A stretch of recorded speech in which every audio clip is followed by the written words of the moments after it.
Assalamualaikum warahmatullahi wabarakatuh. Perkenalkan, nama saya Saiful Fahru, MPD. Saya merupakan salah satu dosen tetap di program studi pendidikan guru sekolah dasar Institut Pendidikan Nusantara Global.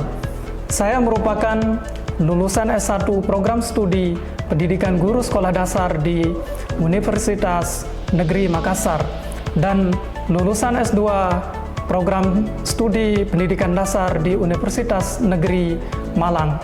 Video ini saya buat sebagai salah satu syarat untuk mengikuti sertifikasi dosen tahun 2025 sebagai bentuk pernyataan diri dosen dalam unjuk kerja Tridharma Perguruan Tinggi atau dikenal dengan PDD UKTPT, terutama dalam bidang pengajaran.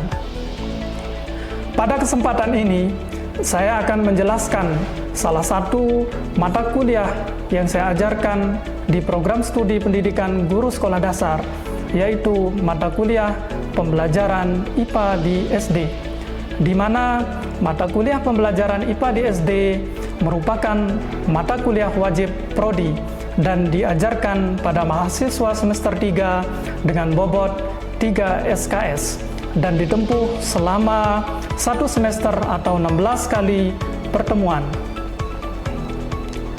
Adapun capaian mata kuliah yang diharapkan pada mata kuliah pembelajaran IPA di SD diantaranya adalah mahasiswa mampu menguasai teori-teori dalam pembelajaran IPA SD seperti teori kognitivistik dan behavioristik. Kemudian yang kedua, mampu mengaplikasikan taksonomi Bloom dan Anderson pada ranah kognitif, afektif, dan psikomotorik dalam pembelajaran IPA di SD. Yang ketiga, mahasiswa mampu menelaah buku guru dan siswa pada kurikulum 2013 dan kurikulum Merdeka Belajar. Dan yang keempat, mahasiswa diharapkan mampu mengembangkan model-model dan metode pembelajaran, media pembelajaran, perencanaan pembelajaran, LKPD, dan instrumen evaluasi dalam pembelajaran IPA di SD. Yang terakhir atau yang kelima, mahasiswa mampu mensimulasikan pembelajaran IPA di SD yang dibuktikan melalui praktik pembelajaran yang dilakukan di sekolah dasar. Adapun metode pembelajaran yang saya gunakan dalam perkuliahan pada mata kuliah pembelajaran IPA SD ini beragam. Di antaranya adalah metode ceramah, diskusi, dan tanya jawab, dan lain-lain. Sedangkan untuk evaluasi pembelajaran dilakukan berdasarkan beberapa indikator, di antaranya adalah bobot tugas 30%, bobot UTS 20%, dan bobot UAS 25%, dan presensi 25%. Adapun toleransi kehadiran minimal 80% dari indikator yang sudah ditentukan. Demikian deskripsi diri dalam bidang pengajaran yang dapat saya sampaikan. Selanjutnya, marilah kita saksikan video pembelajaran yang saya lakukan. Assalamualaikum warahmatullahi wabarakatuh.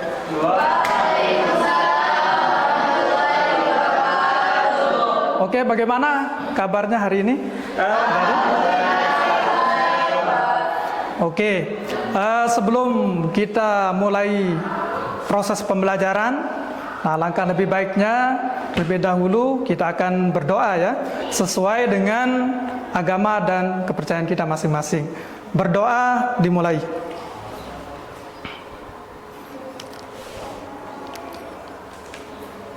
Berdoa selesai.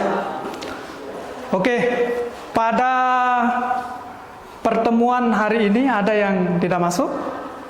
Ada temannya yang tidak masuk? Masuk semua. Masuk semua ya.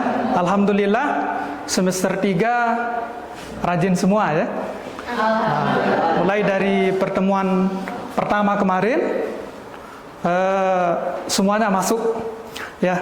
Pada pertemuan kedua ini ya, kita akan belajar tentang teori belajar kognitivistik dan behavioristik dalam pembelajaran IPA di SD. Ini kan mata kuliah apa? Mata kuliah pembelajaran IPA di SD. Nah, salah satu yang akan kita kaji dalam mata kuliah pembelajaran IPA SD ini adalah tentang teori belajar kognitivistik dan teori belajar kognitif. Nah, oke, saya akan langsung bertanya saja supaya kita lebih tahu tentang teori ini ya. Nah, pertanyaan pertama adalah, pernahkah kalian mendengarkan istilah kata teori? Satu orang dulu. Ada yang mau berkomentar terkait dengan pernahkah kalian mendengarkan istilah kata teori? Sering. Oh, sering ya? Ya, kalau sering, coba Usnul, apa yang Anda pahami tentang teori? Yang saya pahami tentang teori itu sebuah pemaparan tentang arti sebuah apa yang sedang kita pelajari. Jadinya di sana ada pemaparan, misalnya belajar tentang behavioristik ini. Behavioristik ini adalah seperti itu yang saya pahami tentang teorinya. Teori itu sesuai dengan apa yang dikatakan oleh temannya ya. Teori itu bisa juga dikatakan sebagai suatu landasan ya dalam melakukan sesuatu. Nah, misalnya saya akan beranalogi di sini ya. Nah, misal Azwardi ya, temannya Azwardi misalnya ya. Nah, si Azwardi dia hidup di hutan Amazon ya, misal ini. Azwardi hidup di hutan Amazon tanpa pernah ke dunia luar. Ya, pakaiannya seadanya saja ya.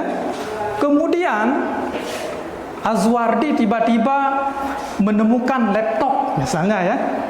Azwardi menemukan laptop. Mungkin ada orang yang tersesat dulu di hutan, kemudian meninggalkan laptopnya ya. Kemudian si Azwardi menemukan laptop.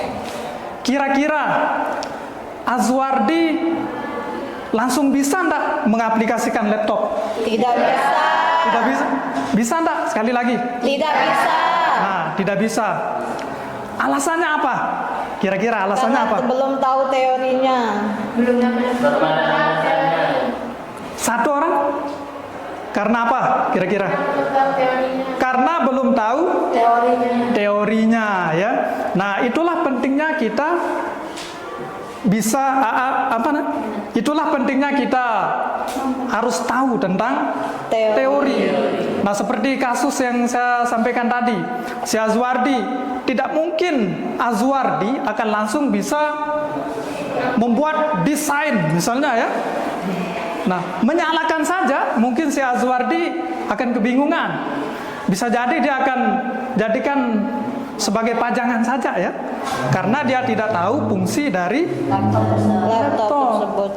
Nah, itulah pentingnya teori kita pelajari ya. Nah, dalam hal ini nanti kita akan jauh berbicara tentang teori kognitivistik dan teori behavioristik. Nah, oke, kita akan langsung ya ke teori kognitif ya. Nah, ini teori belajar seperti yang saya sampaikan tadi, ada dua yang akan kita kaji di sini. Yang pertama teori kognitif. Ya, kognitif. Kognitif itu apa? Pemikiran. Ada yang lain? Selain pemikiran? Pengetahuan. Mental, ada yang lain? Ada yang lain? Nah, yang lain itu bisa juga kognitif bisa diartikan sebagai pengetahuan. Iya, pengetahuan. Nah, atau pemahaman. Bahkan kognitif ini tidak asing ya bagi seorang calon guru, adik-adik mahasiswa ya.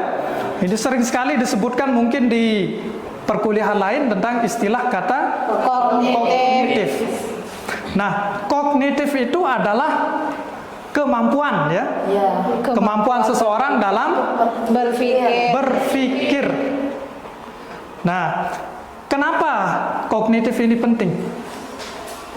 Kenapa kognitif ini penting? Kan tadi saya sudah berikan analogi ya. Nah, kenapa kognitif ini penting dipahami oleh seorang seorang guru? Karena bisa mempengaruhi cara berpikir manusia. Mungkin bisa. Itu saja? Oke. Oke. Mungkin ada yang lain? Oke, Rahman, silakan Rahman. Mengapa kognitivistik itu penting bagi manusia? Karena untuk mengelola dan menyimpan sebuah informasi atau teori yang diberikan oleh seseorang guru. Oke, nah itu ya menurut Rahman ya tentang teori kognitif ya. Nah, ingat bahwa sekali lagi dalam teori kognitif itu dia lebih menekankan kepada pengetahuan atau cara berpikir seseorang. Nah, kalau sudah pemahamannya bagus, siswa pemahamannya bagus, yang lainnya ikut. Nah, itu katanya orang-orang yang beraliran kognitif. Masalah tingkah laku itu akan ngikut saja. Kalau sudah pemahamannya sudah bagus. Nah, teori kognitif ini banyak sekali penerapannya dalam pendidikan, dunia pendidikan, terutama dalam proses pembelajaran. Salah satunya adalah ketika membuat perangkat pembelajaran, misalnya ya. Nah, di mana kita terapkan teori kognitif ini dalam proses pembelajaran? Misalnya dalam penilaian. Kan dalam penilaian seorang guru itu ada 3 aspek ya. Ada 3 ranah ya. Yang pertama itu masuk kognitif. Menilai tentang kemampuan atau pengetahuan siswa. Bagaimana cara seorang guru menilai kognitif? Bisa menggunakan Ya, melalui salah satu praktiknya di sekolah yang sering kita dengar adalah UTS, ya, UAS. Nah, UTS, UAS, misalnya soal yang disusun oleh guru itu tidak melulu ya bentuknya soal tulis saja, akan tetapi boleh seorang guru juga melakukan ujian lisan. Ujian lisan itu lebih bagus ya, ketimbang misalnya kalau ujian tulis nengok kiri kanan bisa nyontek. Tapi kalau sudah ujian lisan, sulit mengelak ya. Nah, kentara mana yang betul-betul memahami materi dan mana yang tidak memahami materi ya, selain dalam penilaian. Nah, terapan dari teori kognitivistik ini, misalnya guru menentukan tujuan pembelajaran dan indikator pembelajaran. Nah, di situ kita ada kaitannya dengan taksonomi Bloom. Nah, sudah dengar kata istilah kata taksonomi Bloom? Nah, taksonomi Bloom yang bagian kognitif ada C1 ya, sampai ke C6. Bagaimana penerapannya dalam pembelajaran IPA SD? Misalnya ketika seorang guru menyusun perangkat pembelajaran ya, membuat RPP. Nah, menentukan indikator pembelajaran itu harus mengacu pada taksonomi Bloom. Mungkin kalau kelas rendah di SD ya, yang termasuk kelas rendah itu apa saja? Kelas berapa? 1 sampai kelas 3. Ya, kalau kelas rendah mungkin guru mengacu pada C1 sampai C3 atau C4 ya.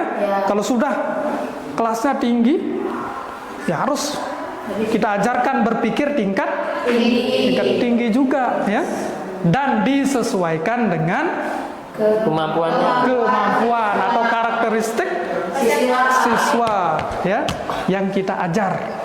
Kedua teori ini sangat besar sumbangsihnya ya terhadap dunia pendidikan, khususnya dunia pendidikan yang ada di Indonesia. Lebih khusus lagi pada jenjang sekolah dasar. Lebih khusus lagi pada pembelajaran IPA di SD, terutama ketika guru menyusun perangkat pembelajaran pasti akan mengacu pada teori ini, terutama dalam penyusunan indikator ya capaian pembelajaran. Intinya titik tekan dalam kognitivistik ini atau teori kognitivistik ini adalah pemahaman. ya. Dia tidak terlalu membicarakan tentang perilaku, karena perilaku atau sikap itu dia akan mengikut nanti ketika pemahaman seseorang sudah matang, bagus. Nah, tapi adapun kritikan ya dari teori kognitif ini, banyak sekali orang pintar tapi tidak sejalan dengan apa yang dia lakukan ya. Banyak fenomena-fenomena yang kita saksikan. Misalnya para koruptor itu gelarnya terkadang sudah profesor ya. Profesor, tapi kok masih korup ya. Padahal kalau dari segi kognitif, pengetahuan, seorang profesor itu sudah luar biasa ya pengetahuannya. Nah, itu adalah salah satu kritikan dalam teori kognitif, sehingga muncullah behavioristik. Nah, dalam teori behavioristik, orang yang beraliran behavioristik ini dia lebih menekankan kepada perilaku, tingkah laku. Nah, kalau sudah perilakunya bagus, biasanya ilmu pengetahuan itu akan mengikuti. Nah, itu kan katanya ini ya, orang-orang yang beraliran behavioristik. Intinya baik dulu, hormat pada guru, hormat pada orang tua, sama tetangga, sama masyarakat, hubungan kita baik. Nah, nanti kita akan belajar di sana. Misalnya belajar di guru ya. Nah, seorang pendidik tentu akan tidak lepas dari didikan seorang guru. Nah, kemudian nanti belajar di orang tua. Nah, belajar di masyarakat. Nah, ilmu pengetahuan itu kita akan dapat memperolehnya lewat pengalaman-pengalaman ya. Nah, melalui pengalaman belajar yang formal itu termasuk di sekolah. Ada informal, ada yang non formal. Kalau informal itu mungkin masuk pendidikan orang tua ya. Nah, di situ dididik tentang karakternya ya. Nah, lebih baik nanti pendidikan karakter itu sebenarnya harus ditanamkan sejak dini. Nah, menurut aliran behavioristik ini, perilaku itu perlu dibiasakan katanya ya. Perlu dibiasakan. Nah, misalnya kita bangun pagi jam 5. Biasakan saja sampai 2 minggu, saya yakin kalian akan terbiasa. Kalau tidak bangun sekali saja, kalau sudah kita biasakan 2 minggu, pasti kalian akan meriang ya. Sulit tidur karena alarm itu sudah tertanam ya. Akan secara otomatis. Nah, itu menurut behavioristik. Nah, adapun kritikan dari orang-orang kognitif terhadap orang-orang behavior ini, kalau sudah pengetahuannya bagus, nah nanti perilakunya akan ikut. Itu katanya ya. Nah, dua teori ini terkadang saling bertolak belakang ya. Nah, tugas kita sebagai seorang calon guru, calon pendidik, bagaimana menyatukan kedua teori ini. Nah, kalau kita sebagai calon guru mampu menyatukan kedua teori ini, saya yakin sesuai dengan ucapan kita akan sesuai dengan apa yang kita lakukan. Tapi kalau hanya haluan kiri saja, misal kognitif saja, dalam penilaian, mau baik anaknya, mau kurang ajar anaknya misalnya ya, tapi tetap kalau nilai ujiannya bagus, tetap dia dapat nilai yang bagus, bahkan bisa ranking 1 di kelas. Nah, tapi kalau orang yang beraliran kanan, yang behavior itu, guru yang beraliran kanan, tak peduli dia mau dapat nilai jelek, tapi perilakunya hormat, lulus sudah. Itu katanya ya. Nah, tapi kita sebagai seorang guru, bagaimana caranya bisa menyatukan kedua teori ini?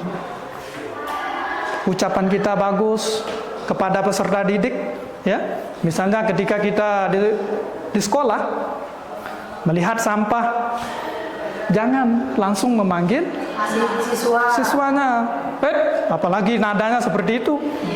Nah, itu tidak mencerminkan perilaku seorang guru. Nah, guru yang baik akan memperlihatkan contoh, ya, karena guru itu adalah role model bagi siswa. Melihat sampah, pungut, ya, akan dilihat oleh siswa, ya, akan dilihat oleh siswa. Nanti lama kelamaan dia akan mengikuti gurunya, ya. Nah, oleh karena itu, sebelum kita lanjut, ada yang mau bertanya tentang kedua teori ini? Ya, Pak. Ya, silakan Harlina. Berdiri ya, berdiri. Mungkin tadi temannya ada yang duduk, tapi sekarang ini sesi pertanyaan, silakan berdiri ya. Baik Pak, terima kasih. Jadi di sini saya ingin bertanya, kan tadi sudah diberikan pemaparan materi mengenai teori belajar ini. Jadi di sini saya ingin menanyakan apa kelebihan dan kekurangan dari dua teori tersebut jika kita terapkan dalam proses pembelajaran siswa. Baik, terima kasih. Oke. Terima kasih banyak ya Harlina tentang kelebihan dan kekurangan ya. Nah, tentu apapun itu ya jenisnya, jangankan teori ya. Iya. Tentu memiliki kelebihan dan kekurangan. Tadi saya sudah jelaskan tentang teori kognitif. Kelemahan dari teori kognitif ini adalah lebih menekankan pada pengetahuan. Dia tidak mau yang lain-lain, perilaku ya. Tapi terapannya, kelebihannya ini dalam proses pembelajaran digunakan, terutama dalam penyusunan perangkat pembelajaran berupa RPP atau modul ajar ya. Nah, salah satu bagiannya di situ ada ranah indikatornya ya, atau ranah kognitif dalam hal penilaian. Itu masih digunakan sampai saat ini. Ya, itu kelebihannya teori kognitif. Dan behavioristik sebaliknya, kebalikan dari kognitif ini. Kalau behavioris dia lebih menekankan pada perilaku. Nah, kalau kognitif itu murian, belakangan ya. Attitude-nya. Attitude itu yang nomor satu. Kalau pengetahuan belakangan. Ternyata behavioristik ini juga digunakan dalam proses pembelajaran, terutama dalam hal penilaian ya. Nah, pernah kalian mendengar ranah afektif dalam penilaian seorang guru? Iya. Nah, itu salah satunya. Dan untuk menyusun termasuk dalam pembuatan perangkat pembelajaran RPP ya. Nah, di situ ada bagaimana cara mengetesnya. Kalau ranah afektif ya, Akhlak, sikap, nilai. Nah, guru bisa membuat jurnal harian ya. Nah, ternyata misalnya si Azwardi hari ini dia datang terlambat misalnya ya, itu jurnal harian guru. Kemudian misalnya Rahman dia sudah menonjok temannya pada hari ini tanggal sekian. Nah, misal itu ya. Nah, itu penerapannya ya. Nah, itu bagian juga dari kelebihan.